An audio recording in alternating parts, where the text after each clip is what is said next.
Assalamualaikum warahmatullahi wabarakatuh. Perkenalkan, saya Rahmawati Rizky Wardani dengan NIM 2024-10-10-1108 dari kelas Data Mining C. Saya akan menjelaskan mengenai modul 6, yakni K-means clustering. Yang pertama yang kita lakukan yakni import semua library yang akan digunakan. Di sini ada import NumPy, Pandas, Seaborn, dan matplotlib.pyplot. Kemudian ada from sklearn.cluster, kita import k-means. Lalu from sklearn.preprocessing, kita import min-max scaler. Dan from sklearn.preprocessing, kita import label encoder. Nah, yang pertama yakni kita lakukan data preprocessing pada dataset mall customers. Nah, soal nomor 1, load dataset dan buang feature yang tidak dibutuhkan serta rapikan dataset. Kita load datasetnya, kemudian ini kita load datasetnya dengan df sama dengan pd, kita baca file CSV-nya, kemudian df.head. Nah, df.head ini digunakan untuk agar output-nya itu berisikan 5 data teratas dari dataset tersebut. Nah, kemudian kita buang feature yang tidak dibutuhkan, yakni feature customer ID. Caranya dengan kita drop feature tersebut, jadi df.drop customer ID, kemudian axis-nya 1 dan in place-nya adalah true.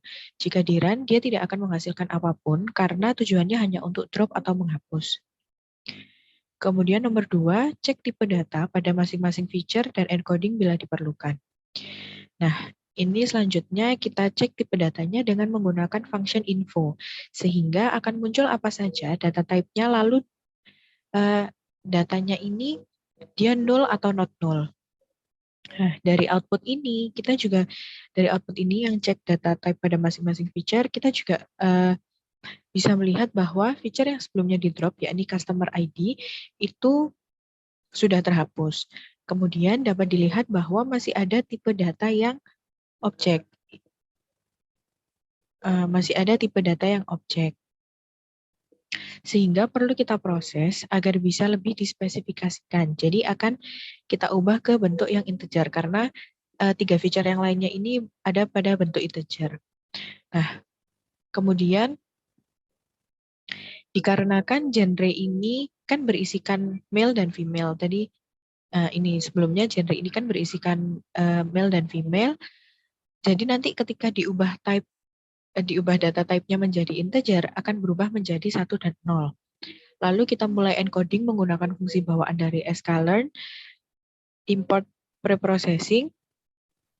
Kemudian kita gunakan fungsi label encoder. Lalu masukkan feature yang akan diubah dan gunakan transform. Nah, di sini ada print df genre.unique. Unique di sini itu maksudnya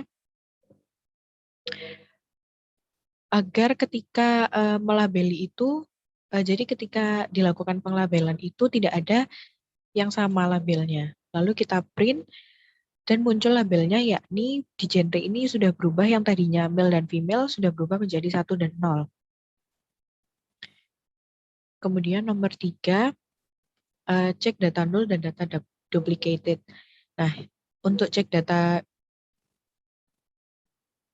nullnya ini dengan menggunakan fungsi isNull, sehingga outputnya diketahui bahwa pada masing-masing feature tidak terdapat data yang null. Nah, sum di sini itu untuk menunjukkan jumlahnya. Jadi seperti ini, genre data nullnya 0, each data nullnya 0, dan seterusnya. Kemudian untuk cek data duplicate, kita tinggal panggil fungsi duplicate-nya, yakni data.duplicate. Nah, yang ada di dalam print ini, yang print data duplicate df.duplicate.sum, itu digunakan untuk mengetahui kalau nantinya itu ternyata ada data yang duplicate, itu jumlahnya itu ada berapa data. Nah, lalu kemudian bisa dilihat bahwa outputnya itu terdapat 0 data duplicate pada dataset mall customers. Nah, yang nomor 4 ini, handling misvalue dan handling duplicate data jika diperlukan. Karena pada nomor 3 tidak ditemukan data null dan data duplicate-nya, maka kita tidak perlu melakukan handling misvalue dan handling duplicate. Kemudian yang nomor 5, cek data outlier dengan visualisasikan dalam box plot pada masing-masing feature. Nah, untuk visualisasikan datanya, kita tinggal panggil fungsi matplotlib.pyplot. Lalu fix size ini untuk mengetahui ukuran dari frame yang kita tampilkan. Selanjutnya kita panggil sns.boxplot lalu panggil kolom genre. Yang pertama kita panggil kolom genre, lalu kolom age, lalu kolom annual income, dan yang terakhir spending score. Sehingga bisa dilihat ini outputnya pada genre tidak ada data outlier, lalu pada feature age tidak ada data outlier, pada spending score tidak ada data outlier. Nah, sedangkan pada annual income ini terdapat data outlier. Bagaimana tahu bila ada data outlier? Ini terdapat satu titik hitam di luar jangkauan dari data tersebut. Jadi bisa dikatakan bahwa ada data outlier pada feature annual income. Nah, lalu nomor 6, handling outlier jika diperlukan. Nah, dikarenakan output soal sebelumnya ditemukan data outlier pada feature annual income, maka sekarang akan kita lakukan handling outlier dengan menggunakan IQR. Nah, atau dikuartilkan. Jadi nanti kuartil yang paling atas kita kurangi dengan kuartil yang paling bawah. Jika sudah, tinggal dideklarasikan. Lalu outputnya nanti akan jadi seperti ini. Yang bawah ini, di sini terlihat bahwa sudah tidak ada data outlier pada annual income. Ini kan sudah tidak ada data outlier pada annual income-nya. Lalu yang nomor 7, visualisasikan korelasi antar feature dengan visualisasi heat map. Nah, pertama kita buat kolom mana yang akan divisualisasikan. Lalu ada options.display. Yang pd.options.display.float format itu untuk memformat visualisasinya. Lalu fix size ini untuk mengatur ukuran dari frame-nya. Kemudian di sini ada color sns.light palette, saya menggunakan warna kuning. Lalu sns.heatmap data yang tadi dideklarasikan, yakni df.core. Jika sudah, maka hasil visualisasi heatmap-nya sebagai berikut. Di sini yang warna kuning ini adalah hasil visualisasi heatmap-nya. Kemudian nomor 8, normalisasikan data menggunakan normalisasi tertentu. Nah, di sini saya menggunakan normalisasi min-max. Jadi, saya buat variabel baru, yakni df normalisasi. Lalu, variabel scalar untuk memanggil fungsi min-max scalar. Kemudian, scalar.fit ini digunakan untuk menentukan nantinya kolom atau feature mana yang akan dituju. Jika sudah, maka ditransform. Ini yang scalar.transform. Jika sudah nanti ditransform, kita deklarasikan seluruh feature, kemudian df normalisasi.head. Jadi ini satu-satu untuk setiap feature-nya. Jadi df normalisasi age, normalisasi annual income, normalisasi spending score. Kemudian df normalisasi.head ini untuk mengetahui nanti outputnya itu hanya 5 data teratas dari dataset tersebut. Sehingga outputnya seperti ini, di mana range datanya nanti paling tinggi adalah 1 dan yang paling rendah adalah 0. Kemudian yang nomor 9, tampilkan scatter plot sebelum clustering dengan kombinasi 4 atribut.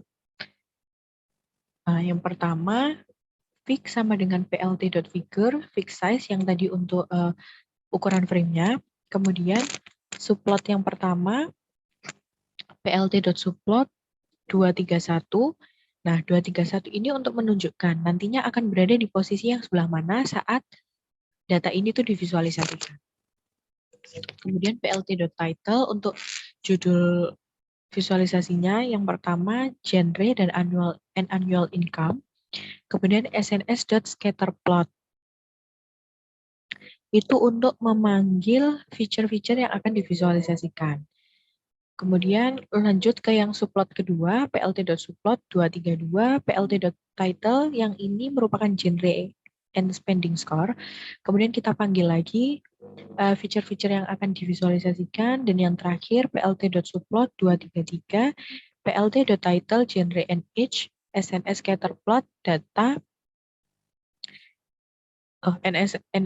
SNS scatterplot untuk memanggil feature-feature yang akan divisualisasikan. Nah, sehingga outputnya sebagai berikut. Nah, ini untuk jika yang tadi itu, jika sebelumnya itu kan genre and annual income, kemudian genre and spending score, genre and age, yang sekarang ini kita lakukan hal yang sama pada data annual income and age, annual income and spending score, dan age and spending score. Nah, sehingga untuk data yang ini, visualisasinya itu sebagai berikut. Ini. Kemudian, selanjutnya untuk modeling dataset. Yang nomor 10, klasterlah dataset dengan nilai K, 3, K4, dan K5 dengan atribut annual income dan spending score. Pertama, kita buat fungsi, ini ada dev cluster, jadi kita buat fungsi cluster dengan parameter X, Y, dan K, di mana X merupakan annual income, Y merupakan spending score, dan K merupakan besaran atau nilai dari K. Fungsi dev ini untuk memudahkan dalam penggunaan selanjutnya. Yang pertama ada KM sama dengan K-means, and cluster sama dengan K. Nah, and clusters ini sama dengan besaran atau nilai dari K-nya. Kemudian dimasukkan ke variabel Y predicted. Ini ada Y predicted sama dengan KM.fitPredict df x y predicted. Nah, df cluster yang ada di sini, df cluster sama dengan Y predicted df.head ini digunakan untuk memasukkan variabel Y predicted yang sudah dibuat sebelumnya ke dalam clusternya. Nah, kemudian kita deklarasikan satu-satu. Jadi df1 sama dengan df normalisasi klasternya 0, kemudian df2 itu berarti df normalisasi klasternya 1, kemudian df3 itu df normalisasi klasternya 2, yang df4 df normalisasi klasternya 3, kemudian yang df5 df normalisasi klasternya 4. Nah, kemudian kita berikan warna untuk masing-masing normalisasinya. Jadi kita berikan warna untuk masing-masing klasternya. Dan yang selanjutnya kita berikan label untuk centroidnya. Jadi di sini saya menggunakan nanti itu untuk menunjukkan centroid itu simbolnya bintang, kemudian warnanya hitam. Nah, lalu yang nomor 11 ini tampilkan scatter plot setelah clustering dengan centroid masing-masing cluster. Nah, yang pertama, kita bisa lakukan hal yang sama seperti sebelumnya, yang pada subplot sebelumnya, yakni tinggal panggil fungsi clusternya, di mana fix sama dengan plt.figure, fix size. Lalu yang pertama, kita plt.subplot 231, plt title untuk cluster yang nilai K-nya 3, kemudian kita gunakan fungsi cluster yang tadi sudah kita deklarasikan, yang dev cluster X, Y, K. Di sini cluster dengan parameter X-nya tadi annual income, kemudian Y-nya spending score, dan K-nya 3. Kemudian yang selanjutnya, PLT subplot 232, PLT title-nya untuk cluster yang bernilai K4, kemudian kita panggil fungsi clusternya dengan X annual income, Y-nya spending score, dan nilai K-nya 4. Nah, kemudian yang terakhir, PLT subplot 233 dengan title-nya cluster dengan K yang bernilai 5. Kemudian kita panggil fungsi clusternya dengan X annual income, Y spending score, dan nilai K-nya 5. Sehingga outputnya sebagai berikut, di mana di sini menunjukkan ada di antara warna-warna yang ini ada simbol bintang, seperti yang klaster K sama dengan 5 ini, kan di sini ada simbol bintang, bintang, bintang, bintang, yang menunjukkan bahwa itu merupakan sentroidnya. Kemudian untuk nomor 12, tentukan manakah K terbaik jika dianalisis secara visual.